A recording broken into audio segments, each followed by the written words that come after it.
আসসালামু আলাইকুম সুপ্রিয় দর্শক, চলে আসলাম নতুন আরও একটি রেসিপি নিয়ে। আমার আজকের রেসিপিতে থাকছে চুলায় তৈরি অর্থাৎ গ্যাসের চুলায় তৈরি করা চিকেন বারবিকিউ। তো চলুন চলে যাই মূল রেসিপিতে। প্রথমে আমি চিকেনগুলোকে একটু কাট করে নেব। কাট করতে বলতে আমি চিকেনগুলোকে একটু কেটে কেটে নেব, যাতে করে মশলা মাখানোর পরে মশলাটা ভিতরে ঢুকতে পারে এবং রান্না করার সময় তাড়াতাড়ি সিদ্ধ হয়ে যায়। আমি সবগুলো চিকেন ঠিক একইভাবে কেটে নেব।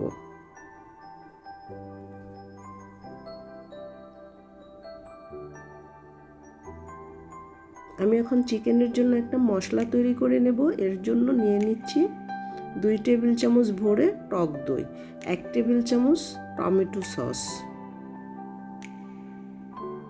তারপরে দিয়ে দেব 1 টেবিল চামচ বারবিকিউ সস, আর দেব 1 টেবিল চামচ সয়া সস।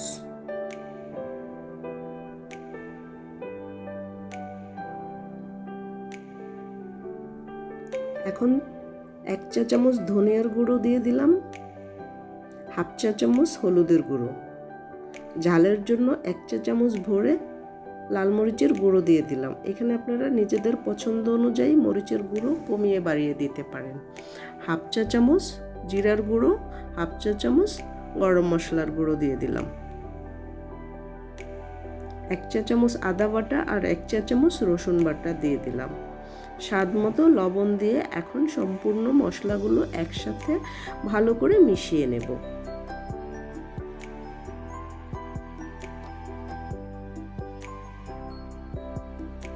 মেশানো হয়ে গেলে এখানে আমি 3 টেবিল চামচ পরিমাণ সরিষার তেল দিয়ে দিলাম। তারপরে আবারও সবটা ভালো করে মিশিয়ে নেব। মেশানো হয়ে গেলে এখানে চিকেনগুলো দিয়ে দেব। চিকেন 3টা দিয়ে হাত দিয়ে খুব ভালো করে মশলাগুলো কষলিয়ে চিকেনের গায়ে মশলা লাগিয়ে নিতে হবে, এবং চিকেনগুলো যে আমরা কাট করেছিলাম সেই ভিতরে মশলাগুলো ঢুকিয়ে দিতে হবে। তারপর একটু সময় নিয়েই মশলাটা মাখাতে হবে। চিকেনগুলোকে বারবার মশলা দিয়ে মাখিয়ে নিতে হবে, এবং মাখানো হয়ে গেলে আধা ঘন্টা রেস্টে রেখে দিতে হবে।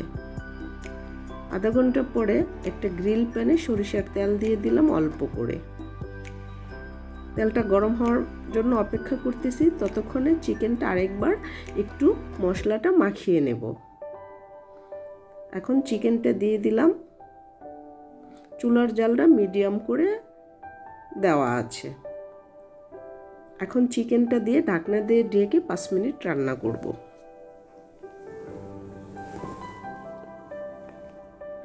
5 মিনিট পর ঢাকনাটা খুলে নেব।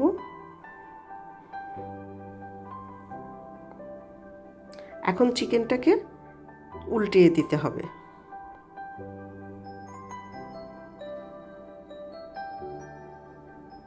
চিকেনটা উল্টিয়ে দিয়ে আবারও ঢাকনা দিয়ে ঢেকে রান্না করব 5 মিনিট।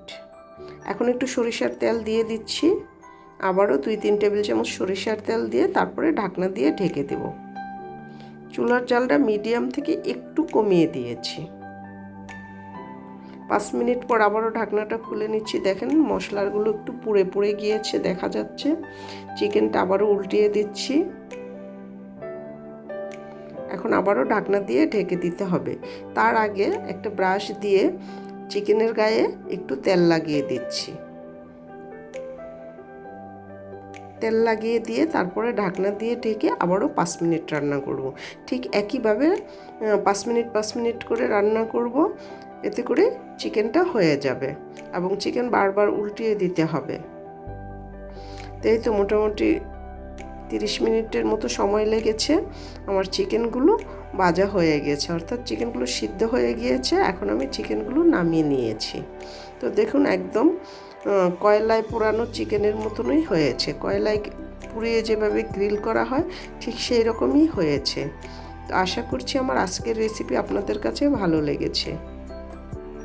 রেসিপিটি ফলো করে একবার বাসায় তৈরি করবেন। কেমন হয়েছে আপনাদেরটা কমেন্ট করে জানাবেন। পরবর্তী রেসিপি দেখার আমন্ত্রণ জানিয়ে আজকের মতো এখানেই বিদায় নিচ্ছি। সেই পর্যন্ত সবাই খুব ভালো থাকবেন। আল্লাহ হাফেজ।